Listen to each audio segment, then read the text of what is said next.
again, and welcome to the Author Roundup.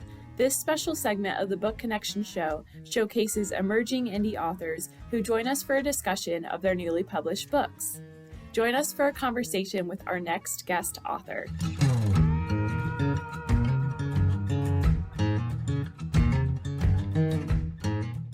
Hello there, welcome to Author Roundup. My name is Emma, and I will be your host for today's episode. I have a special guest here with me today. He is a very established author who has been publishing books for several decades. He is the only living person who has worked for British intelligence as a British citizen and U.S. intelligence as an American citizen. Dr. Anthony Wells' latest book, The Pursuit of Peace and Freedom, 1939 through 2025, People Who Have Made a Difference, A Guide to the Future, a memoir, was published in October of last year, and he is here today to speak on it and tell us more. Hi, Dr. Wells, how are you today? I'm very well indeed, and it's a pleasure to be with you and talking about various things. Yeah, it's a pleasure to have you today. Well, welcome to our show. Can you tell us about your latest publication? Well, I'm not into. I don't like being immodest and talking about myself. I'd rather listen to other people, to be honest. But I've written 14 books, and Wow. this one, The Pursuit of Peace and Freedom, is not actually my latest book, but it's one that Okay.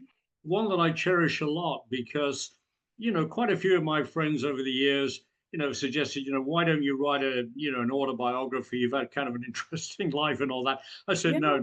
I'm not into. I'm not into that. I'm just a modest kind of guy. Then afterwards, I realized that several months later, I thought, I've known so many wonderful people in my life. I've been privileged to work with a lot of outstanding human beings, men and women. And I thought, well, I should write about them, not about me. But there'll be some connectivity because I was privileged to know them. A lot of them trained me. A lot of them helped me in my career. A lot of them I work with in various capacities. Oh, So wow. I thought, well, let's do that because a lot of them, some are well known, and but others were less well known, but had made some very serious contributions to our national security in the United States and those of our allies, and keeping the world, as I said here, the pursuit of peace and freedom since 1939. And so Nice. I started off, in World War II, where, I was born. I'm that old. I was born in 1943, and I'm 81 Uh-huh. years old.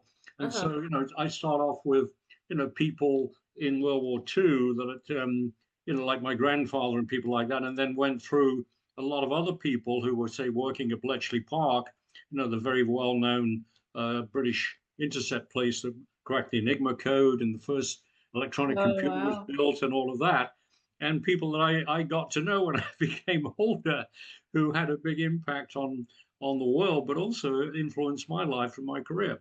So that's just a snippet, just a little insight. Yeah. Okay. And you said that this isn't your latest publication. You published a book after this one too?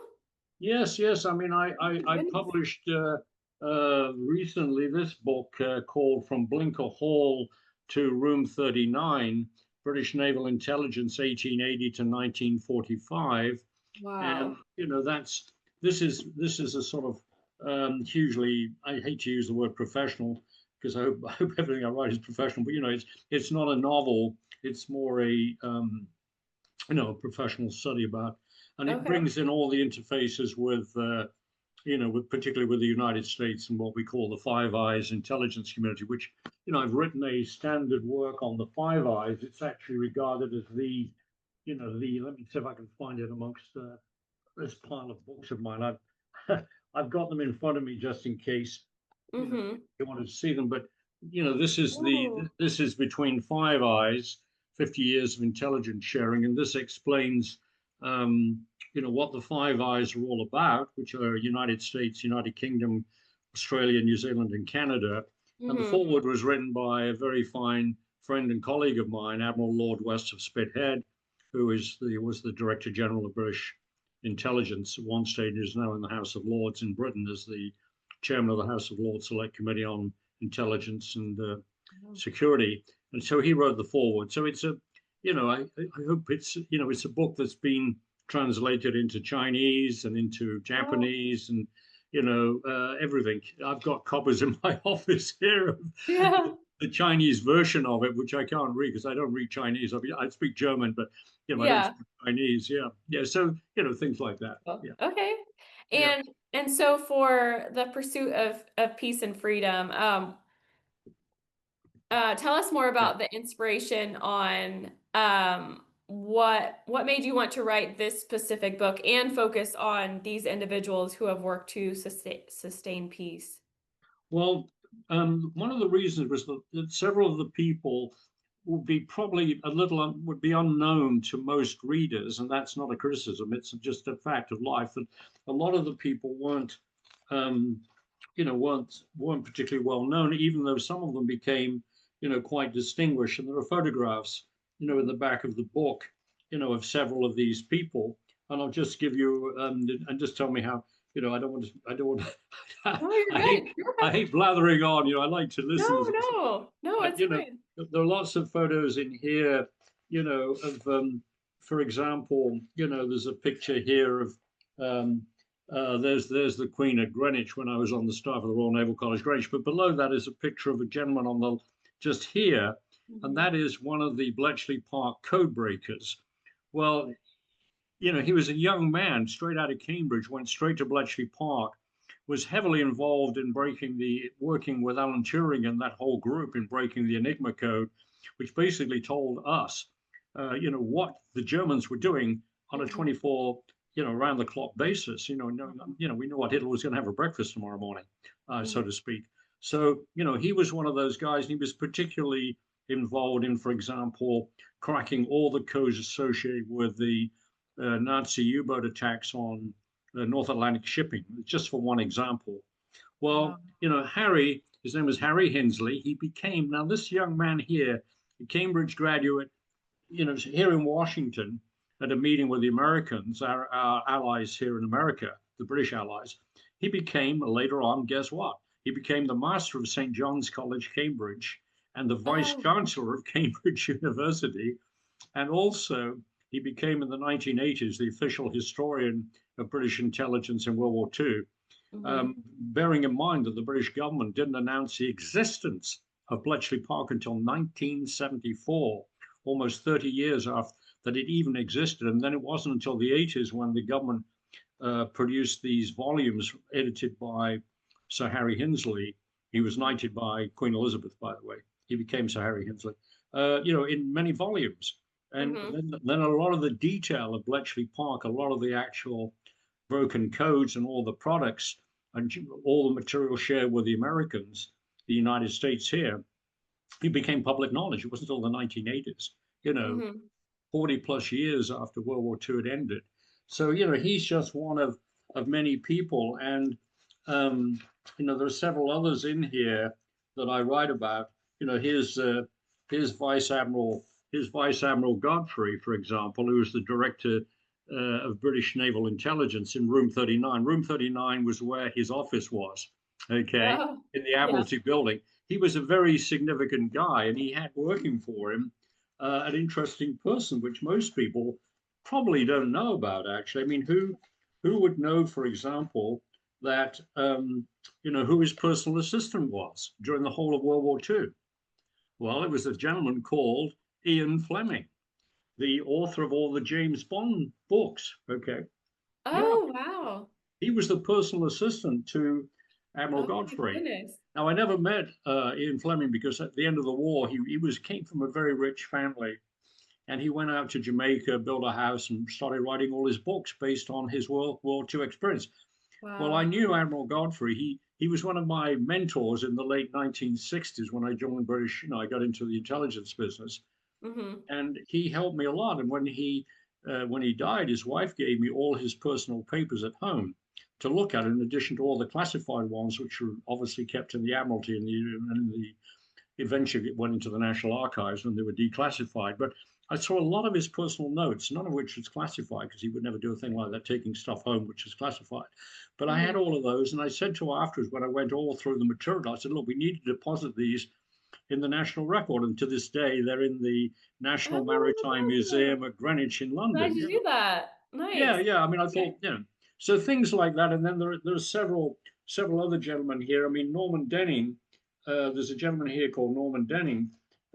Here, Vice Admiral Sir Norman. He eventually he was working for Admiral Godfrey in World War II. He later became in the 1960s the last director of British Naval Intelligence. He was extremely, and I used to meet with him for lunch. Uh, Later on in the early 70s, I used to have lunch with him in London, and he would tell me all sorts of interesting things over lunch. And he and I became quite good friends. And I was just a very young, British junior lieutenant commander at the time, and this is the retired. He worked in room 39 with Admiral Godfrey and Ian Fleming. He knew Ian Fleming as like a personal friend. Oh, So wow. yeah, so there's lots and lots of people in the book just like that. And so I'm just giving you a few illustrations. I could go on and on, but Yeah. the book is about people like this who made a difference, Hmm. not just during the war, but after the war, and then right the way through until 2025. And it describes people here in the United States in our national security organization who have really contributed significantly to keeping the world safe, Hmm. and continue to do so today, as I'm speaking right now, with all the things going on to do with the Middle East and Hmm. obviously Ukraine, and obviously the problems we associate with China and possible, things to do with Taiwan and all of that. So, nothing has changed really. The world is still, got its fragilities, and we need quality people that I write about here to keep us safe and sound. Peace. Okay. Yeah. Yeah. Yeah. Yeah. So your book, like you mentioned, highlights, this wide range of people who have made significant contributions to peace, often under, immense pressure. How did you go about selecting the individuals that you featured? It was not just based on personal knowledge and connectivity, because I didn't obviously know these people. Yeah. It was also to do with the fact that they made some very significant differences to our security, which wasn't common knowledge. A lot of Uh, people had, there's not autobiographies of them. There's not a lot in the history books, these sort of official histories and things like that, or journal articles in a lot of the, distinguished academic publications.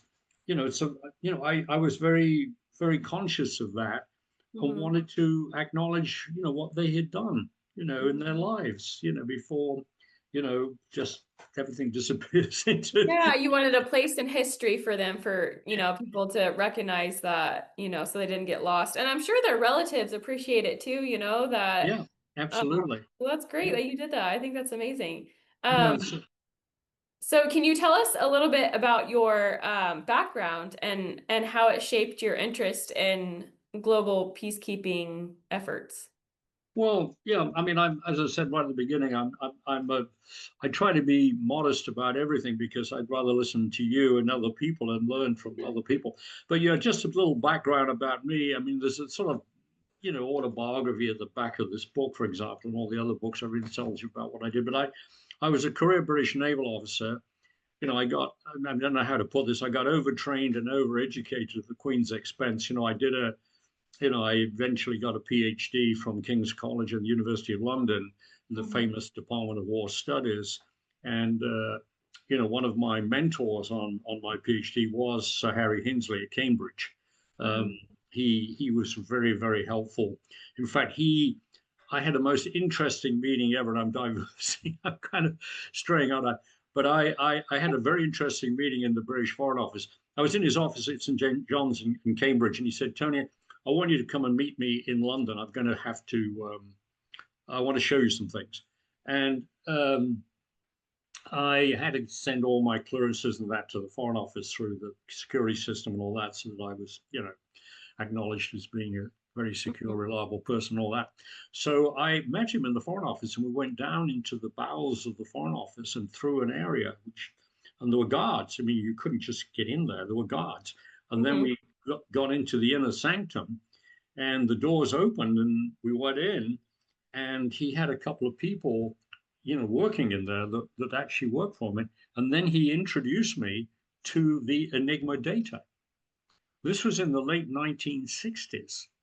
And as I said, the British government didn't acknowledge the existence of Bletchley Park till 1974. And it wasn't until the 80s that any of the material was made public knowledge in the official histories of British intelligence in World War II, produced by Sir Harry Hinsley. So I'm sitting with him, and then I spent days and days later, and I was already working at a very secure facility, slightly west of London. I can talk about it now because it doesn't exist anymore. It's been closed down and it's moved elsewhere. It's within a place called Bletchley Park. It's called Upper Lodge, where a lot of very highly classified, spooky stuff went on. Okay. Oh, goodness. Yeah, I know. No, so I came from there and met him, and so I went Yeah. out. I'd be able to go into London, and I went through. I couldn't believe what I was reading when I read all the Enigma intercepts. What the Nazis were up to, and other people. It wasn't just the Nazis, because they're involved in, for example, the Nazi Soviet pact. When Hitler did the double take on Stalin by invading the Soviet Union. We kind of knew well in advance exactly what the Nazis were planning, how, where, and when, and et cetera, et cetera. We were reading all their material through the Enigma data. So I just sat there for days after days after days and went through all this material. And he said, I just want you to know the other side of the story. Okay. So I was privileged. I was one of a very few handful of people in the United Kingdom that really had seen any of the Enigma data other than the people at Bletchley Park, and then the Prime Minister, Winston Churchill, and then all the chiefs of staff of the military, and obviously the top, the head of MI5 and the head of MI6, the director, of Bletchley Park itself, obviously, who was a naval commander, actually. So, all of that became, and I was like, wow. And then later I would get into all the American material, because what Winston Churchill did with President Roosevelt, there was a very famous meeting in August 1941. This is before the attack on Pearl Harbor on December 7th, 1941. Okay. So this is several months before the Japanese attacked us. They met on HMS Prince of Wales, the British battleship, off of Newfoundland in Placentia Bay, and President Roosevelt came up in the USS Augusta, and he transferred over to the British warship, and he and Churchill sat, and they planned how they were going to address and deal with the Nazi threat, and eventually cause the overthrow of the whole of the Nazi regime in Europe. This is at a time when the American public was sort of equivocating in the press over whether, the United States should ever get involved again in another European war after what had happened in World War One. So this is before the Japanese stuff. Well, this is when Winston Churchill said to President Roosevelt, Mr. President, guess what I've got to share with you? And guess what it was?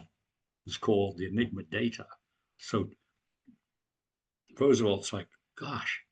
And then that was the beginning of the special relationship that has endured to this very day. And Wow, that's crazy. around the world today, you have the Five Eyes, okay? Britain, the United States, Canada, Australia, and New Zealand, because World War II, don't forget, for sometime afterwards, Australia, Canada, and New Zealand were dominions of the United Kingdom. So they today, their intelligence organizations, along with the British and us, by us I mean the Americans, we are all part of one Five Eyes community, knitted together. And we've got people all over the world in different facilities, all working together. So in every of our major intelligence organizations, there are Brits, Kiwis, Australians, and Canadians, not just an American here or a Brit there or whatever. So that's the Five Eyes. And then we began, by we, I mean we, the Americans, we shared what was called the Station Hypo data with the British. And then the British helped Station Hypo was in Hawaii, was led by a very, very capable group as well. I mean, some very brilliant people, Americans, who were cracking the Japanese codes. The British had a lot of facilities in the Far East, obviously Hong Kong and Singapore and places like that. And other listening stations were intercepting the Japanese communications, had the ability to obviously translate them and all of that. and break the codes. I mean, they've broken the Japanese codes along with Station Hypo, and so that was part of the growing relationship between the United States and the United Kingdom. So Okay. all of that is in the book, and then all the follow-on of all the decades later, all the generations of people. So today, I can talk about this now, but Yeah. Bletchley Park ended in 1947, and they moved to a place just near Cheltenham, England, and it's called GCHQ, the Government Communications Headquarters, and it's probably regarded as the largest building in Europe. It's a bit like the Pentagon. Um, Hmm. Huge. And it's the successor to Bletchley Park. And they are joined at the hip with Guess Who here in the United States, a lot of others too, but primarily the National Security Agency at Fort Meade in Maryland. Okay. And so they are the electronic wizards of the modern contemporary 2025 intelligence business. And this all started with Winston Churchill and Franklin Roosevelt. So there's a Yeah. That's generational change. And one of the things I do talk about in this book, and it's hmm a very important point, is how each of these generations passed on to the next generation their knowledge and skills and experiences for them to use and inherit and then move on. Well, I became one of them. I was influenced by all these people I've talked about. And then hmm when I became, I don't want to, I'm not into bragging, but when I became significant, I wanted to do the same thing for all these other people that I Yeah. want them to learn from my experience base. hmm And that's why I talk about the continuity of generational change. Yeah. Just like you. I mean, I don't want to get personal, but you may have children or whatever. You Yeah. you you, you will Do. influence. You personally will influence other people. You'll have a Yeah. great influence on your family, and then they will have an influence on their families. So Yeah. that Absolutely. yeah. So that was a big a big factor in my thinking. It's like just how all this wonderful change occurred from the 1940s through to my generation in the 60s and beyond, because I got into the business in the late 60s and met some fascinating people who trained me and told me a lot of stuff, by the way, some of which I have to be a little careful here, some of which is still not quite public knowledge to this day. People go, what are you talking about? I say, well, we did some clever things, you hmm know and we don't want to I mean, way back. I mean, I'm not talking about the last, say, 20 or 30 years. I'm talking about way back. And hmm so those things are still relevant today. Yeah. We're Yeah. you know what I'm saying, in terms of conceptual and application, in terms of figuring out, quite honestly, what the bad guys are up to. And so, what did you do Yeah, after? I was a career naval officer, did all the usual Navy type things. Okay. I Gotcha. had a very interesting tour at Greenwich. I was on the staff as a very, very junior. I was actually a lieutenant when I joined, but I was replacing a very senior captain as a senior lecturer and tutor in the Department of History and International Affairs at Greenwich. And so I taught there for 2 years. But then while I was there, I was dealing with the intelligence community in London and the Mhm. Americans, and we had a very distinguished American come from the National Security Agency to join us on the staff of my department, which was headed by some wonderful World War II veterans, full professors. I was a senior lecturer, which is like um, one level below a professor here in America, Mhm. and uh, he was James McConnell, and he came from the National Security Agency, and that that changed a lot of attitudes because he knew a lot of stuff which I was familiar with, and he was a lot older than me.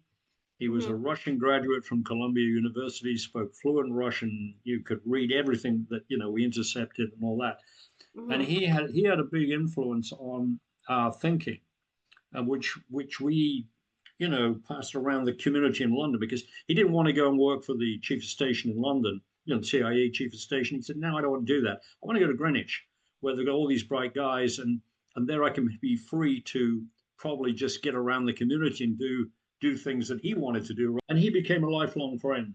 And Oh, so, yeah, lifelong friend. So he made a big difference. He changed a whole bunch of strategic thinking in the United States later on regarding the Soviet Union and some of mhm. their capabilities, which we got into, and which he um, influenced our national strategy. At the Secretary of Defense presidential level. So he was, you know, people like that had a big influence on me. So I'm wandering off a bit, but I did sea time.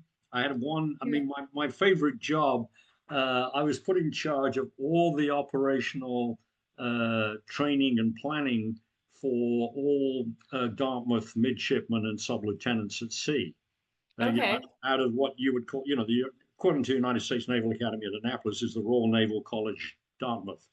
Mhm. Long version is Britannia Royal Naval College, Dartmouth. So I spent a few years under a very fine captain, Nicholas Hunt, who became a four-star admiral, and Admiral Sir Nicholas Hunt, who became a great friend of mine. And he died about 10 years ago, now 10, 12 years ago. But his son, by the way, became Jeremy Hunt. He was a little boy this high when I first knew him. He became, Yeah. you won't believe it, he became Minister of Health in Britain, and then the Foreign Secretary of Britain, and the Chancellor of the Exchequer. And he's still in the British House of Commons to this day. And he was a little boy when Oh, his dad and I were training all these people at sea. It was a wow. wonderful job because I not only was responsible for getting all these people trained at sea. We went all around the world. I mean, we went everywhere, and we were always at sea. I mean, 3, 4 months at a time, and going to different places as well. Obviously, we went there, but visiting places, and we trained all these young men and women, and it was a wonderful job. And then I suddenly got this. They were vetting me more and more all the time for various clearances, various clearances. So I was then sent off to Washington in 1976, and Okay. I'd done all this sea stuff, and I got promoted and all that. And I suddenly found myself working, with all the American intelligence agencies here in Washington D.C. And I Did have you the like highest. it? I have all the high. I mean, I can talk about it now because it's not. I had top secret, what's called top secret SCI, special compartmented information, which is the highest everything. All Hmm. the spooky stuff that every form of intelligence, human, SIGINT, ELINT, all the funny stuff. So I worked with the U.S. government, and we were doing a lot of Soviet stuff, and I became a Middle East expert.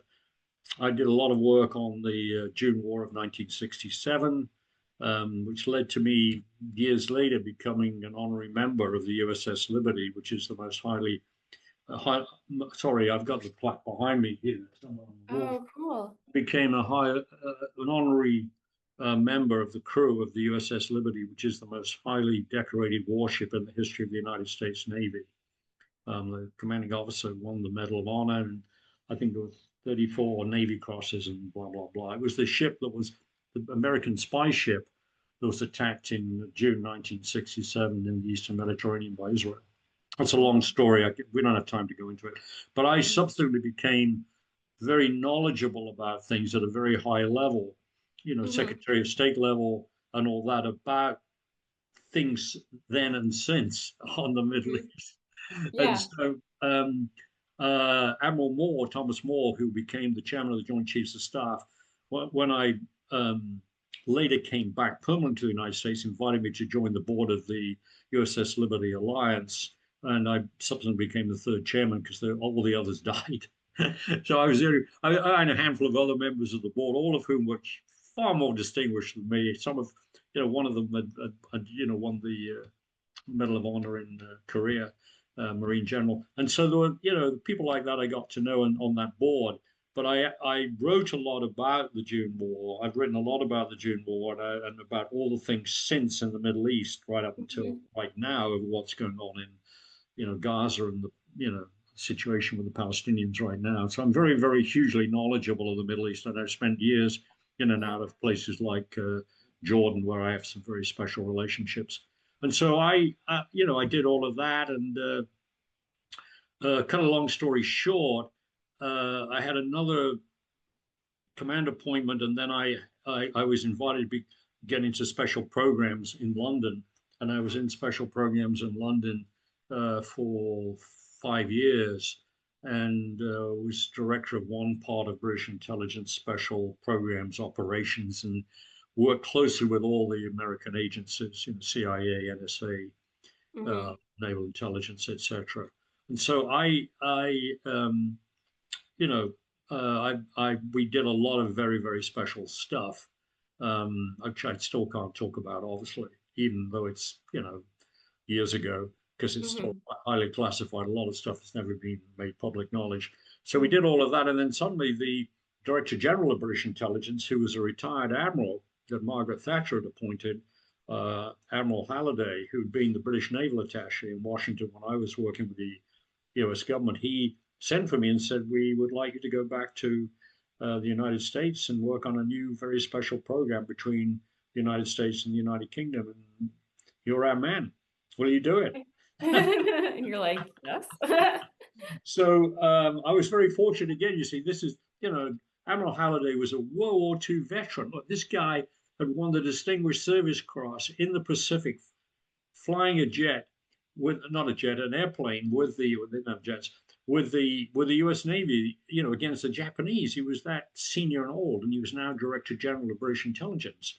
I mean, Wow. all the, yeah, yeah, yeah, and so the Americans loved Gus Halliday. He was trained, he originally did his flying training, here in the United States because the war was on. And then he, became a carrier pilot and all of that. And then later it got, became the British naval attaché in Washington, blah blah Hmm. blah, all these other jobs. And eventually Margaret Thatcher made him in retirement the Director General of British Intelligence. So I ended up back in Washington in I got back here with my wife and three children. I have four children now, but I had three children then in December 1983 and started work here in the United States in January 1984. And I've been here ever Okay. since. And Oh, really? Okay. I became a Nice. citizen in January 1989. Okay. And uh, I had a lot of political interfaces because the program or programs I involved with, particularly one program which I can never talk about. I'll go to jail if I do. I had a lot of interfaces with the House and the Senate Armed Services Committee and the select committees on intelligence of both the House and the Senate. So I got to know everyone from both sides, Democrat and Republican, on all of those committees, and became very close to several people, like, for example, Senator John Warner of Virginia, who's passed away now, was a wonderful, wonderful U.S. senator. He was Republican, but he was one of these ecumenical guys. He was as much friends with Democrats as he was any of his fellow Republicans. I mean, he Nice. was he was a togetherness guy. I mean, he's Hmm. the sort of guy that I wish we had around today in spades, where there's none of this nasty stuff. And Yes, but absolutely. everyone loved Senator Warner. So when did you start writing, or when did you Yeah. retire and start writing, or Well, were you well, writing while you were working, well, or? I got invited. I formed a company at the government's request, and I ran that company for 25 years, Okay. a long time from God, I get my dates right, 1992, I think, or 91, I can't remember, to 2000, whatever 25 years later is. I think it's 2019. I Mhm. got out of it. Okay, Okay. it was 25 years, but I started to write my first book. I started writing in like 2008, and that was a novel because when I was at school, what you would call high school, and I went to a very wonderful school in Britain, Bablake, Bablake, Bablake School, Coventry. It was founded in 1343. Oh Yeah, my I goodness. know, I know, Wow. and Whoa. I was privileged to get a free scholarship to it, so my parents didn't have to pay a dime. Oh. Again, another great Churchill thing. I'm digressing, but there was a thing called the 1944 Education Act. When during the war, Churchill was prime minister, he passed this act through Parliament. What it was, it gave a lot of money to all the educational authorities in Britain Oh, to wow. award, to pay for and award scholarships to, these very high quality private schools in Britain. So Yeah. people like me could go take the exams and compete and get a free scholarship to a school like called Bablake.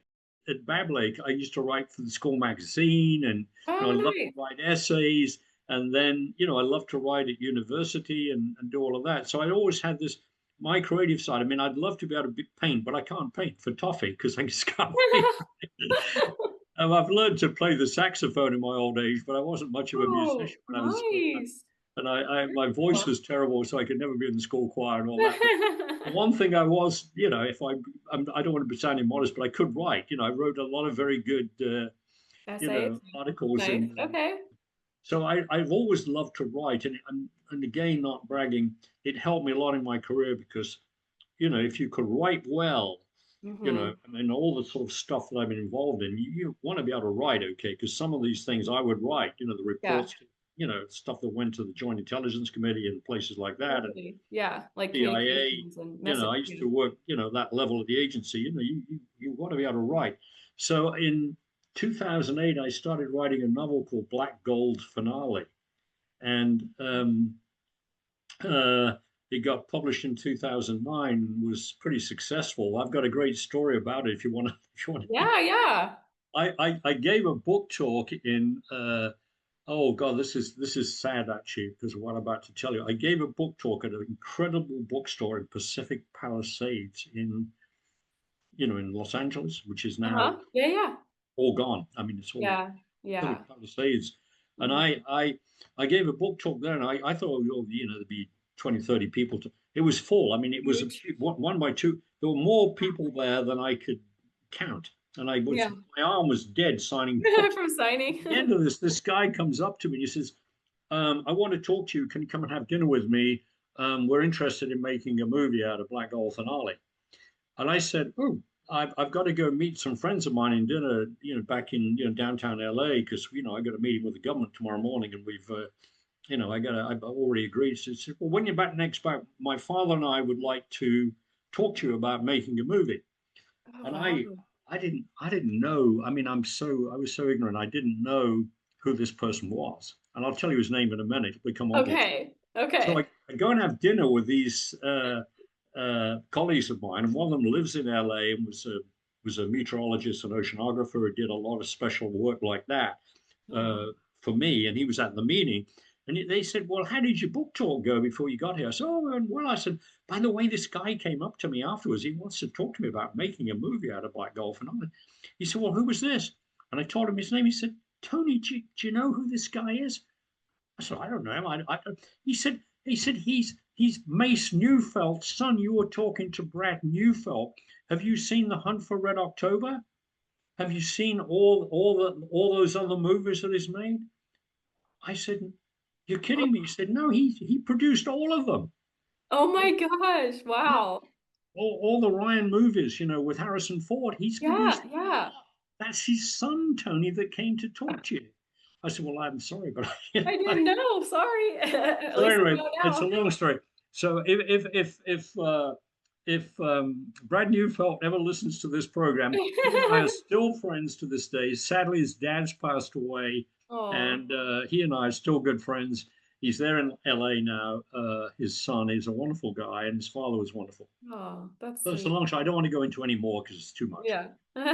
Well, that's a Anyway, really good but story. then I kept writing and writing, and Yeah. I've just the 14th book was this one on you know Wow. A lot of books. Blinker Order, and I'm writing a 15th book right now on Oh my stolen Nazi goodness. art, which is a novel. What is your writing process like? Do you have a routine you like to stick with, or Yeah, what are your writing well, journeys usually look like? I do quite a bit of volunteer activity. For example, I'm a pilot with the Civil Air Patrol, which is part of the U.S. Air Force Auxiliary here in, just down the road here is Mount Pleasant Airport. We have a squadron down here, which I'm a member of. And I do a lot of work, um, for the Civil Air Patrol. Hmm. And I'm a public affairs officer, and by the way, I'm trying to raise some money right now to buy a simulator, a G1000 simulator. I need another $6,000.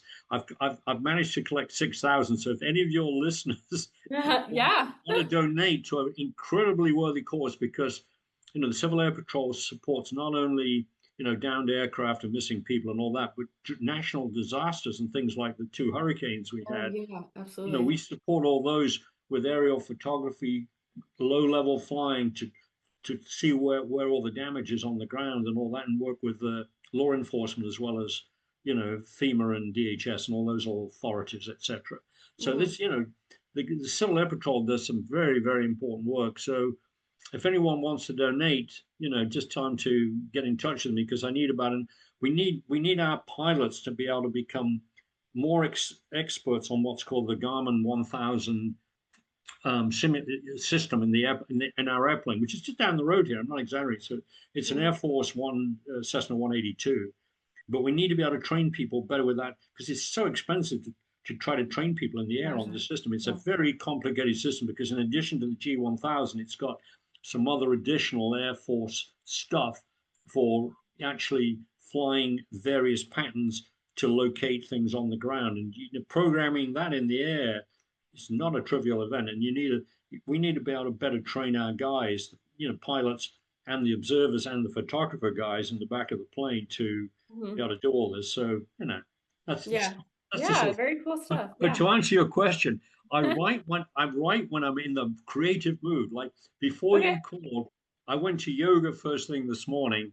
I had to do some administrative stuff, and then I came back. I showered because I was covered in sweat after yoga, and I sat down and I was in the writing mode. So before I got on the line with you, I was You're actually. writing a little bit. Yeah, Okay. I wrote about another 2.5 pages. Yeah, Oh, nice. Okay. and Wow. I'm gonna do some more later on today. After this, I'm okay. in You the don't want to writing. stop their creative juices. Yes, so that's how I operate. It's when my Okay. juices flow. And by the way, there's a lovely library. I mean, I'm in my office as you can see right Yeah, now. I see some I books over there. Yeah, stuff. But I will go to the Wando Library, which is just down the road here in Mount Pleasant, and it's a beautiful library. They have a lot of great facilities, and I feel at You home in like, the library because they've got some nice rooms.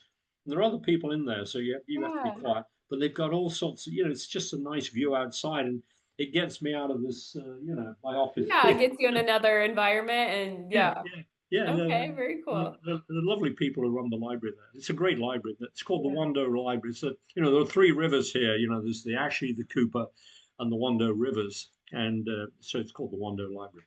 Okay, cool.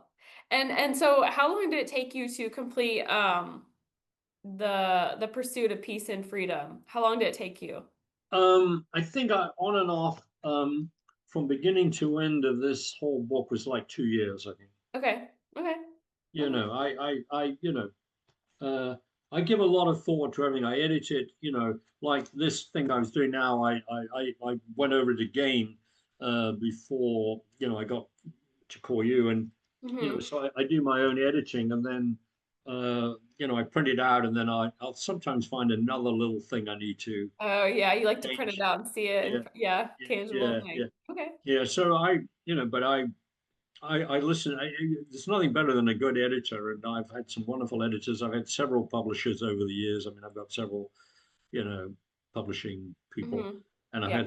I've had one or two really great agents as well, and Nice. so it's all good, you Yeah. know. Yeah, Well, we mentioned it a little bit earlier, but your book comes at a time, of serious global conflict. What lessons from your work and from individuals in your book do you believe are most urgently needed today? I'll use one word only, and I'm glad you asked that question. I really appreciate it. It's Hmm. one word. It's called deterrence.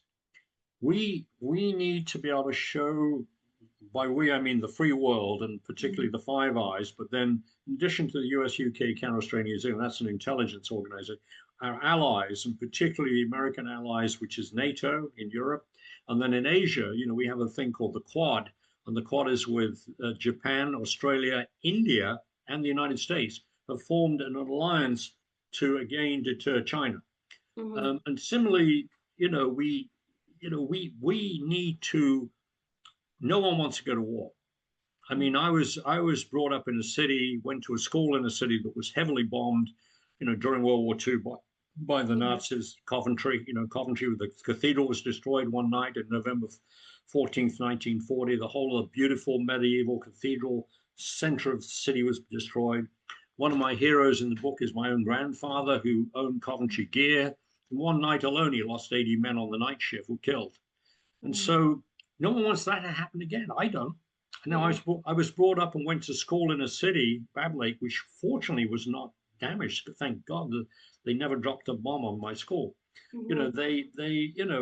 So when you come from that background and then all the other stuff I've been involved with at my age in intelligence and, operations and all that, who wants a war? I don't.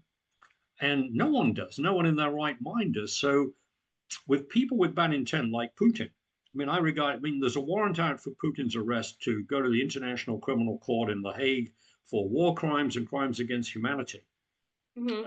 And we're not a member, as you probably don't know, the United States is not a member of the International Court of Justice, Mm-hmm. which is kind of strange because every other democracy is. We're Yeah. one of the few exceptions that's not a member. But there's a warrant out for him. And if he's ever got, he goes into any country where they're a member of the ICC, he's going to be arrested. That's why he can't go to many places because he Mm-hmm. knows he's going to be arrested. Well, he's a typical example of someone we should have deterred earlier from you Yeah. than invading Ukraine. And I wrote about this before the invasion about what we could do because there was an agreement which we signed with Great Britain and the Russians when Ukraine gave up its nuclear weapons in the 1990s. Yeah, it's called the Budapest Agreement. And we actually said with the British and the Russians, we guarantee if you give up your nuclear weapons, which they did, and they had a huge nuclear arsenal. Remember, they were critical for the whole Soviet Union thing before the Cold War ended. If you Mm-hmm. give up all your nuclear weapons, we guarantee your security. Yes, we and the British did that. Well, guess what? We had a right under the Budapest Agreement to offer support to Ukraine. And my recommendation, and I used to publish a thing in Middleburg, Virginia, when I lived in Virginia, called the Middleburg Eccentric, which had huge reading in the whole Washington area, Mm-hmm. an article which said under the Budapest Agreement, we should put an 18th Corps into Russia, into Ukraine, and say, we're not here to be nasty or mean or horrible or anything, but we're here in accordance with our agreement under the Budapest Agreement to deter you, Russia, you, Putin, from invading this sovereign nation called Ukraine. We Mm-hmm. never did. And so I think there are lessons to be learned from the Ukraine war that we need to show, and we are doing it now regarding China. I mean, right now, as I'm speaking, there's a European battle group actually heading towards the Pacific to work with the United States Seventh Fleet and the United States allies in Asia, including the Australians and the Japanese, South Koreans, Filipinos, you name it, to just say to China, don't invade Taiwan. Because there is a prognosis that says, around about 2027, 2 years from now, they might well be ready to do just that. And now, who Mm-hmm. wants Taiwan to be invaded and just you know by China? No one does. It's just crazy. And so Mm-hmm. we need to deter. And Okay. what? How do you deter? You deter by showing presence, strength, capability, resources that say to China, this is not a good idea if you make your way across the Taiwanese Straits and destroy a sovereign nation. Mm-hmm. Okay. So deterrence is the word I would use. Yeah, And that's that good. requires alliance, information, good intelligence, and great capabilities to say, no, this is not a good idea. Mm-hmm. I personally don't think Putin has uh, much capability to continue to threaten, say, Poland or whatever in Mm-hmm. Europe because he's taken a beating, Yeah. and I think we're not. Um, we I mean the United States, we should be continuing to give the Ukrainians maximum support, both Yes. Absolutely. hardware and intelligence, to continue the fight because Mm-hmm. President Zelensky is not about to give up. I mean, he's been invaded. I mean, the tens of thousands of innocent men, women, and children that have been killed in Ukraine is just horrific. It's so sad. Yeah. And they've got all those children that they seized, which is one of the reasons why Putin's got a warrant out for his arrest from the International Criminal Court. They got all those children still that they just took into Russia away Mm-hmm. from their parents. Yeah. Mm-hmm. Yeah. So I think, we don't want that sort of stuff to happen again. And Mm-hmm. I'm a great believer in deterrence as a Mm-hmm. strategy for the Okay. United States and our allies. Well, as a, experienced author and writer, what advice would you give to someone that is wanting to publish his or her first book? I would say do it, let your creative juices flow. Don't be distracted by or deterred by other people. Mm, Just be yourself. And yeah, a good editor is always a good idea. Or if you can't afford an editor, or you don't have a publisher yet, and all that kind of stuff, have someone who you can trust and know is educated and to sort of read your stuff and do any editorial work or make suggestions, but Hmm. someone you trust, and don't be deterred. Just keep at it. Let Yeah. your let your creative juices flow, Yeah. and just enjoy Enjoy writing, it. Yeah. and Yeah. do it when you feel like I do. Like I'm going to do a bit more this afternoon. I'm going to do a Yeah. bit more. Just Let it enjoy go. enjoy. Yeah. Don't do it when you're feeling tired or you're not in the mood. Like it's like a chore. Yeah. Don't do it. Yeah. That's good Uh, advice.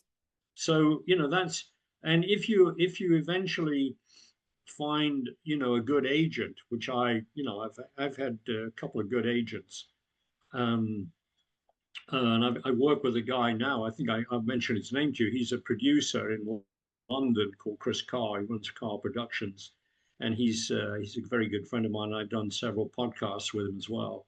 I mean, people like that are golden who can help you. And he was very, he liked my books, and Hmm. wants to try to develop one of them into a series, a production, TV type Oh, series.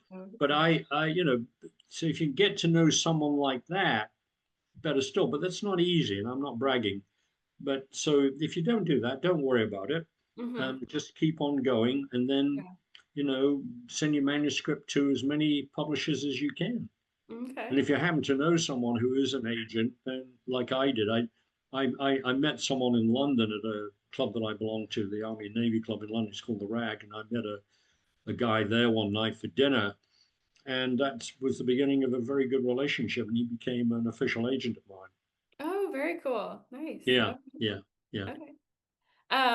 Well, do you have any upcoming, I know you have a manuscript you're working on right now, but do you have any other upcoming projects or areas of research you're exploring next or any personal or Yeah, professional goals? yeah. The next thing I want to do, and I mean, this will take me until, by this I mean the current book on the Nazi stolen art, probably take me till this time next year Okay. to maybe finish the manuscript. I mean, I've got at least another 100, 120, 30 pages. So I mean, it's, I've written 100 and whatever it is right now, 105, I Nice. think it is, whatever. Okay. But so I think my next project after that is going to be on the Middle East. Okay. Um, I don't know if you can see that. Yeah. I U.S. was made an honorary crew member of the Crewman. USS Liberty. Okay, Hmm. and as I said, the USS Liberty is the most highly decorated Yeah. warship in the history of the U.S. Navy. And so I want to write a book, and I don't know what format it's going to be in yet. So Mhm. forgive me for not knowing because I haven't. Okay. But I want to write a book, and it's about the Middle East, and it's about not just liberty, but I've got all that liberty stuff in my brain, Yeah. but about how eventually we can reconcile um, conflicting interests, the Palestinian interests and the Israeli interests, the Hmm. religious aspect of the Muslim community with the Jewish community, and how under one God we can reconcile the differences and create the long-term security of that region, and particularly Israel, by Israel recognizing that the Palestinians have a right to certain territories there, which is, by the way, has been declared by the International Court of Justice. I don't know if you know that. They've actually declared a lot of the land that the Israelis have taken in the West Bank as being illegal. Was originally and historically Palestinian land. I mean, I'm talking from way back. I mean, Yeah. I'm talking from over the centuries, not just the last since Oh, World War II, wow. when the state of Israel was created. At the end of World War II to allow the people to return to their homeland, the Jewish homeland in Israel. But I Hmm. think what's happened since 1967, since the June War, um, the Israelis have unfortunately taken land which wasn't theirs, and that has caused the development of opposing forces, some of them extremely negative, like Hamas and Hezbollah, funded by Iran, to oppose Israel. And I think all of that is evil. There's no question about that. What Hamas did on October 7th was just plain evil, obviously. Yeah. But you've got to look at how we solve that problem. It's like, well, we need to take away the reasons why these bad guys do these bad things. It's because fundamentally Israel, and I've got a lot of Jewish friends. I love Israel. I've been there. So there's not 1 ounce of anything negative in me about Israel and Jewish friends of mine, obviously.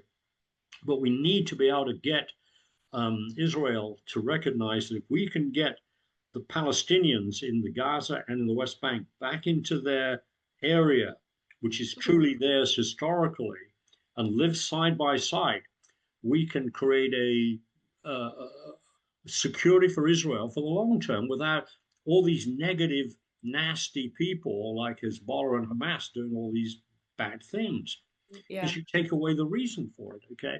Mm-hmm. I've got a group, I belong to a group in Virginia, which has been working this issue for a number of years. And one of my members is a former vice president of the World Bank and worked in the West Bank a lot for years and years with the,